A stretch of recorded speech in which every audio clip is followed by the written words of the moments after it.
ಪಾಲಿಸು, ಈ ಬಾಳನು ಬೆಳಕಾಗಿಸು. ಹೇ ಶಾರದೆ, ನಾಳೆಗಳ ದಾರಿಯಲ್ಲಿ ನಂಬಿಕೆಯ ನೆಲೆಯಾಗಿರಿಸು. ಮುನ್ನಡೆಸು, ಕೈ ಹಿಡಿದು ನಾವಾಡೋ ಪದ ಪದದಲ್ಲೂ ಸಂಚರಿಸು.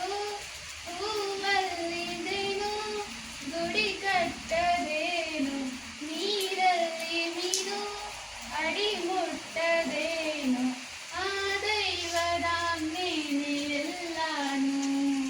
ಹೇ ಶಾರದೆ, ದಯ ಪಾಲಿಸು, ಈ ಬಾಳನು ಬೆಳಕಾಗಿಸು.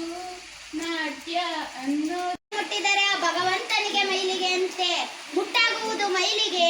ಈ ಮಾತನ್ನು ಅರಿತ ನಮ್ಮ ಗುಡದಾಸ್ ಶಾಂತನಹಳ್ಳಿ ಕರಿಬಸವ ಹೇಳಿದ ನಿಯಮವೇನೆಂದರೆ, ಭಗವಂತನು ಹುಟ್ಟಿದ್ದು ಒಂದು ಮುಟ್ಟಿನಿಂದಲ್ಲವೇ ಎಂಬುದನ್ನು ಅರಿತ ನಮ್ಮ